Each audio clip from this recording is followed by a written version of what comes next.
Hello students, आज मैं आपको कराऊंगी क्लास 10th का मैथमेटिक्स का पार्ट 2 का फर्स्ट चैप्टर सिमिलैरिटी। ये ज्योमेट्री का है। स्टूडेंट्स का रिक्वेस्ट आया था कि प्लीज़ मैम आप ज्योमेट्री के भी क्वेश्चंस के वीडियोस बनाओ, तो मैंने इसलिए स्टार्ट किया आपको।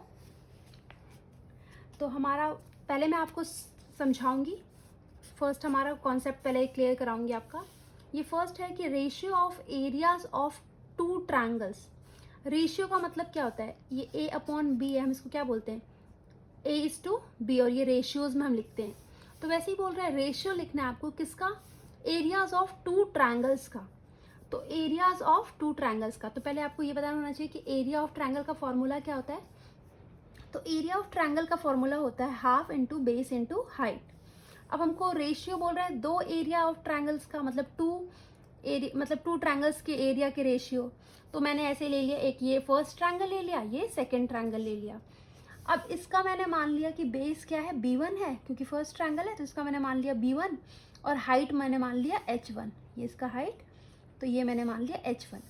इसी तरह मैंने, और ये बेस हो गया जिसपे ये परपेंडिकुलर गिर रहा है। ये लाइन जो होता है ना, ये परपेंडिकुलर होता है, इसको हम बोलते हैं हाइट। और ये जो होता है ये होता है बेस, जिसके ऊपर ये परपेंडिकुलर गिरता है। ऐसे इसका हमने ले लिया कि बेस b2 है, ये बेस जो है ये b2 है, और ये हाइट क्या है? h2 है सेकेंड ट्रायंगल का। तो इस वाले ट्रायंगल का एरिया क्या हो जाएगा? तो area of triangle first is half into base into b1 into height का, तो h1, क्योंकि एरिया ऑफ ट्रायंगल क्या होता है? Half into base into height. तो यहाँ पे बेस क्या है? b1 into height is h1, तो हमने ये लिख दिया। इसी तरह अब आपको क्या करना है, एरिया ऑफ ट्रायंगल 2 का हम लेंगे तो क्या लेंगे? Half into base into height. तो यहाँ पे क्या हो जाएगा? Half into b2 into h2 लिख दिया हमने। और ये एरिया ऑफ ट्रायंगल फर्स्ट का, यहाँ पे हमने दोनों ट्रायंगल्स के एरिया लिख दिए। अब बोलता है ratio of the area of the two triangles. तो रेशियो लिखना है मतलब हम अपॉन में लिखेंगे। तो एरिया ऑफ ट्रायंगल 1 ऊपर लिख दिया एंड एरिया ऑफ ट्रायंगल 2 नीचे लिख दिया। तो एरिया ऑफ ट्रायंगल 1 का क्या हो जाएगा? Half into b1 into h1, और नीचे half into b2 into h2। तो ये हाफ से हाफ कैंसिल हो गया, तो हमारा क्या फॉर्मूला आ गया? b1 into h1 upon b2 into h2, किसका? Ratio of the area of the two triangles के। तो ये आपको इससे रिलेटेड मैं भी क्वेश्चंस भी आपको करवाऊंगी, ये कहाँ कैसे यूज करना है आपको। तो ये आपको याद रखना पड़ेगा कि ratio of the area of the two triangles is equal to b1 into h1 upon b2 into h2। ये आपको लर्न करना पड़ेगा। अब इसी को हम न्यूमेरिकल्स, इसी को हम स्टेटमेंट में कैसे लिखेंगे? तो पॉइंट 1 आपको रिमेंबर करना है। Remember this, ratio of the area of the two triangles is equal to the ratio of the product of their base and corresponding height। मतलब जो रेशियो रहेगा वो किसके? रेशियो ऑफ टू ट्रायंगल्स जो रहेंगे वो किसके इक्वल रहेंगे? तो रेशियो किसका किसका रेशियो? तो product of their base and corresponding height. Clear है यहाँ तक? अब हम चलते हैं प्रैक्टिस सेट 1.1 पे। तो 1.1 प्रैक्टिस सेट में आपका जो फर्स्ट क्वेश्चन है वो दे रखा है आपको, base of a area, base of a triangle is 9। मतलब ये ट्रायंगल दे रखा है दो, तो हमने ले लिया फर्स्ट ट्रायंगल एंड ये हमने ले लिया ट्रायंगल 2। तो बोलता है base of a triangle is 9, तो हमने मतलब b हमारा दिया हुआ है 9 एंड हाइट इज 5। तो मीन्स हमारा हाइट दिया हुआ है इस ट्रायंगल का 5। तो एक ट्रायंगल है जिसका बेस दिया हुआ है 9 एंड हाइट दिया हुआ है 5। फिर बोलता है बेस ऑफ अनदर ट्रायंगल, मतलब एक अनदर ट्रायंगल है जिसका दिया हुआ है हमारा बेस 10, तो हमने लिख दिया बेस 10 एंड हाइट इज 6, तो h इज 6। इस तरह से हमने लिख दिया। अब देखो, अगर ये ट्रायंगल 1 है तो इसका बेस को आप क्या ले लोगे? b1 is equal to 9 and h1 is equal to 5। ऐसे इसका ले लोगे b2 is equal to 10 and h2 is equal to 6। इस तरह से हमने लिख दिया। अब हमको पता है कि क्या होता है, ratio of area of two triangles is equal to, बोलो मेरे साथ, b1 into h1 upon b2 into h2। Is equal to, अब B1 कितना दिया हुआ है आपका 9, तो हमने 9 लिख दिया, मल्टीप्लाई हाइट, तो H1 इज़ 5, तो हमने 5 लिख दिया, अपॉन B2 इज़ 10, तो 10 इंटू 6 लिख दिया।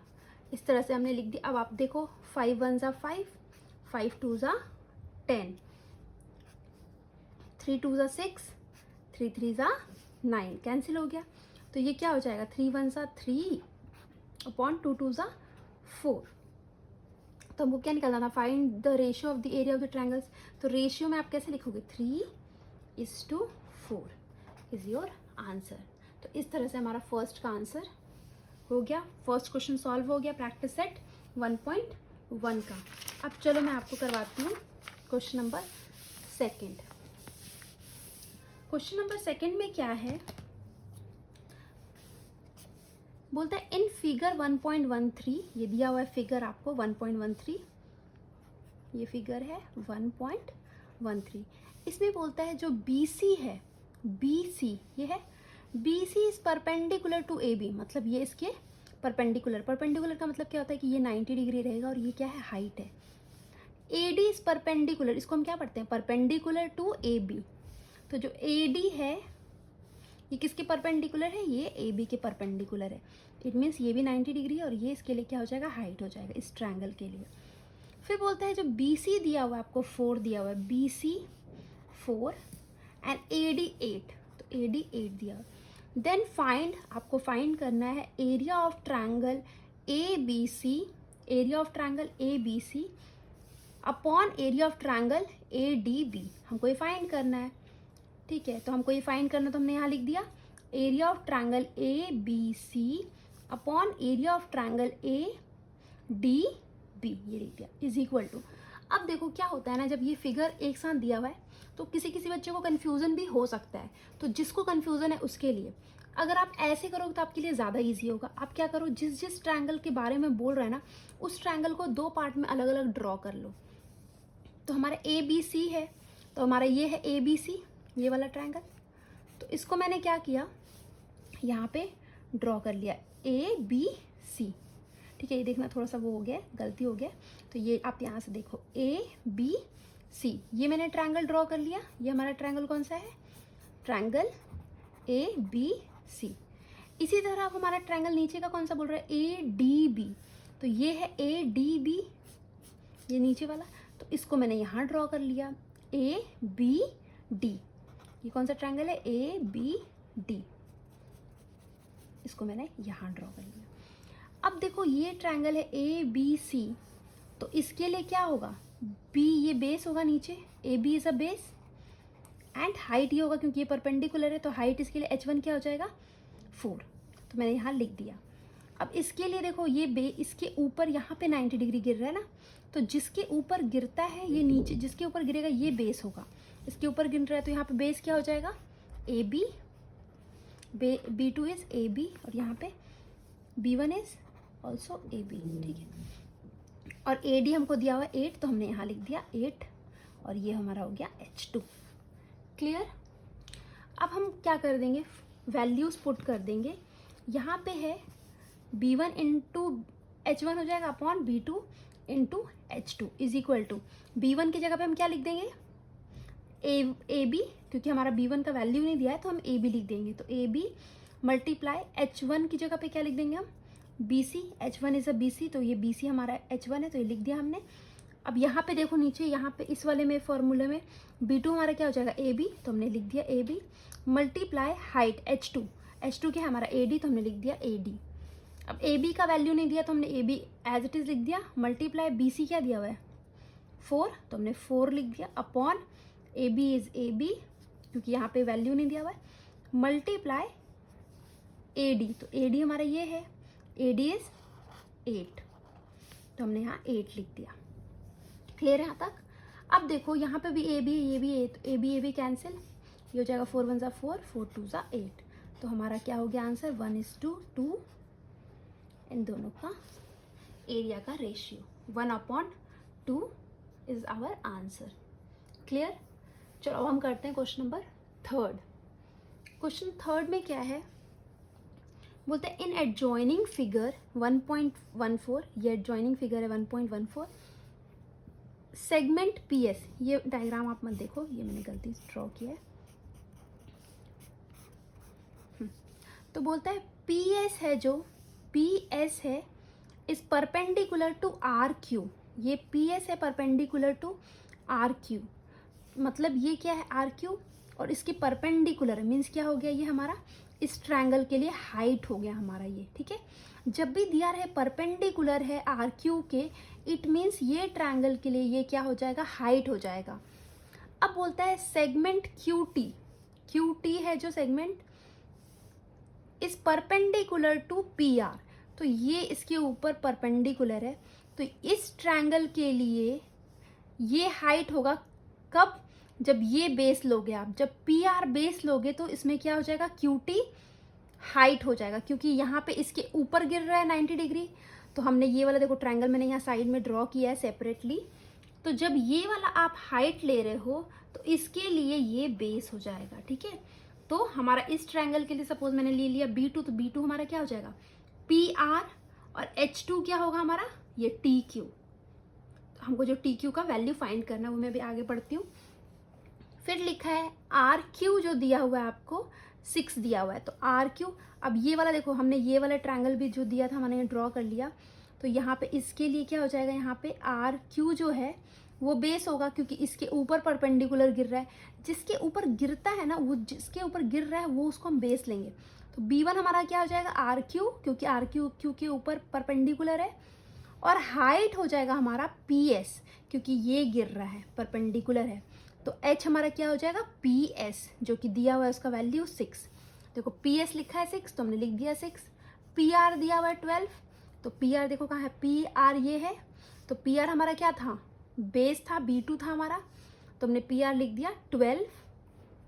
हमको फाइंड क्या करना है, QT फाइंड करना है, तो हम कर लेंगे इस एरिया का ट्रायंगल और इस ट्रायंगल का एरिया जो हम करेंगे रेशियोज में लिख देंगे तो सेम हो जाएगा, क्योंकि देखो यहाँ पे क्या है PRQ हम लेंगे इसका ट्रायंगल, यहाँ पे भी क्या है PQR, तो हमने लिख दिया area of triangle PQR upon area of triangle, यहाँ पे भी सेम ट्रायंगल है PQR is equal to B1 into H1 upon B2 into H2। क्योंकि देखो यहाँ पे क्या है, बेस हम अलग ले रहे हैं और हाइट भी अलग ले रहे हैं, यहाँ पे भी हम क्या लिए थे, बेस डिफरेंट लिए थे, हाइट अलग लिए थे, बट दोनों का एरिया तो सेम होगा ना, क्योंकि दोनों तो ट्रायंगल क्या है PQR ही है। तो यहाँ पे भी PQR, यहाँ पे भी PQR, तो ये कैंसिल होके क्या हो जाएगा 1 हो जाएगा, इज इक्वल टू B1, हमारा B1 कितना दिया हुआ है 6, ये हमारा B1 है RQ, तो हमारा 6 दिया तो हमने 6 लिख दिया, मल्टीप्लाई H1 हमारा हाइट कितना दिया था 6, तो हमने यहाँ लिख दिया 6 upon B2 is this one, B2 is 12, तो हमने लिख दिया 12 मल्टीप्लाई TQ, तो TQ हमारा हाइट जो है TQ लेंगे और हाइट हमारा यहाँ नहीं दिया, तो TQ की जगह पे हमने TQ लिख दिया। क्लियर यहाँ तक आपको। अब देखो 1 है, यहाँ पे अपॉन भी 1 रहेगा। अब ये आप क्या क्रॉस मल्टीप्लाई कर सकते हो ना, पहले इसको कैंसिल कर दो, 6 1 6, 6 2 12, 2 1 2, 2 3 6। क्लियर। अब ये TQ उधर चल जाएगा, TQ इंटू 1, तो TQ रह जाएगा, और यहाँ से क्रॉस मल्टीप्लाई करेंगे तो 1 3 3, तो 3, तो therefore length of TQ is 3, तो योर आंसर इज 3। क्लियर। यहाँ तक आपको अच्छे से समझ में आ गया। अगर आपको मेरा वीडियो अच्छा लगता है तो प्लीज़ अपने फ्रेंड्स के साथ शेयर करें, ताकि मेरे सब्सक्राइबर बढ़े और मेरे को और भी वीडियोस बनाने में अच्छा लगे, क्योंकि जितने ज़्यादा स्टूडेंट्स होंगे टीचर को उतना ही मज़ा आता है पढ़ाने में। अब यहाँ पे देखो क्वेश्चन नंबर 4 कराती हूँ मैं आपको। क्वेश्चन नंबर 4 में क्या है, इन एडजॉइनिंग फिगर AP, ये एक फिगर दिया हुआ है, इसमें क्या है AP is perpendicular to BC, मतलब यहाँ क्या है, ये परपेंडिकुलर है BC के, तो BC जब आप बेस लोगे तो ये क्या हो जाएगा, हाइट हो जाएगा। क्लियर। अब यहाँ पे AD पैरेलल टू BC लिखा है, मतलब ये जो AD है ये क्या है, पैरेलल है BC के, तो ये गिवन दिया हुआ है, ये परपेंडिकुलर था और ये पैरेलल है। देन फाइंड, तब आपको फाइंड करना है area of triangle A B C, area of triangle A B C is to area of triangle B C D, B C D. इस ट्रायंगल का एरिया आपको फाइंड करना है रेशियोज में, ठीक है। अब देखो मैंने क्या किया, आप हमेशा किया करो ऐसे, ड्रॉ कर लोगे आप ट्रायंगल को साइड में सेपरेटली, तो आपके लिए बहुत इजी होगा सॉल्व करना, आपको अच्छे से समझ में भी आएगा। ज्योमेट्री में बहुत बच्चों को प्रॉब्लम होती है, तो इसका यही है, आप जितना बड़ा फिगर है उसको ब्रेक कर करके तोड़ के देखो तो आपके लिए इजीली आपको समझ में आ जाएगा। अब यहाँ मैंने क्या किया, ट्रायंगल को मैंने सेपरेटली लिख दिया। ये था ए बी सी, तो मैंने यहाँ लिख दिया ए बी सी। अब यहाँ पे क्या है, दूसरा ट्रायंगल है बी सी डी, तो हमने लिख दिया बी सी डी, तो ये बी सी डी आ गया। अब इस वाले के लिए हमारा हाइट बेस क्या हो जाएगा, इसके ऊपर गिर रहा है, तो यहाँ पे हमारा बेस हो गया बी सी, बेस हमने लिख दिया बी सी, और हाइट हमारा क्या हो गया ए पी, तो हमने हाइट लिख दिया ए पी। अब देखो इस ट्रायंगल के लिए ये दोनों लाइन क्या है, पैरेलल है। जब भी कोई दो लाइन पैरेलल होते हैं तो उसके बीच का आप कहीं पे भी डिस्टेंस ले लो, वो क्या होगा, सेम ही होगा, क्योंकि ये दोनों लाइन क्या है, पैरेलल है, तो हाइट हर जगह का क्या होगा, सेम होगा। तो ये लाइन जब पैरेलल है तो इस ट्रायंगल के लिए भी, क्योंकि ये भी इसका बेस है, BC इसका भी बेस था तो हाइट AP था, इस वाले ट्रायंगल के लिए भी बेस क्या है, BC ही है, तो इसका भी हाइट क्या होगा, AP की जितना ही होगा। अगर आप ड्रॉ कर लो इसको, तो जो इसका हाइट होगा वो किसके इक्वल होगा, AP के इक्वल ही होगा, क्योंकि दोनों जो लाइन है इसके बीच में ये ट्रायंगल है वो क्या है, लाइन पैरेलल है। तो इसीलिए यहाँ पे देखो, ऐसे मैं बताती हूँ, ये ट्रायंगल ऐसे है, इसका बेस BC है, ये एक ट्रायंगल है, और जो दूसरा ट्रायंगल है वो इस तरह से है, बेस BC ही है और ये ऐसे करके है, ठीक है। तो इसका जो हाइट रहेगा वही इसका भी हाइट रहेगा, दोनों का हाइट सेम रहेगा, इसीलिए हमने H2 की जगह पे भी क्या लिख दिया, AP ही लिख दिया, क्लियर। और B2 क्या हो जाएगा हमारा, BC हो जाएगा। तो AD is parallel to BC, therefore triangle ABC and triangle BCD are on the same base पे हैं, that is BC, जो कि BC है, and they are between two parallel lines, और दोनों parallel lines के between में है, their height are same, उनका height क्या होगा, same होगा। तो यहाँ से आप लिख सकते हो area of triangle ABC, area of triangle, ऐसे triangle BCD is equal to B1 into H1 upon B2 into H2। तो बेस हमारा क्या हो गया, B1 हमारा क्या हो गया, BC, तो BC इंटू H1 क्या हो गया हमारा, AP, तो हमने लिख दिया AP upon B2 is BC into H2 is AP, तो AP। ये इससे कैंसिल, ये इससे कैंसिल, सारे कैंसिल हो गए, तो क्या हो गया 1 अपॉन 1, तो हमारा आंसर आ गया 1:1। क्लियर। अगर आपको मेरा वीडियो अच्छा लगता है तो प्लीज़ लाइक करो, और इसके बाद जो नेक्स्ट क्वेश्चन 5th रह गया प्रैक्टिस सेट 1.1 का, वो मैं आपको नेक्स्ट वीडियो में कराऊंगी। Thank you for watching my video.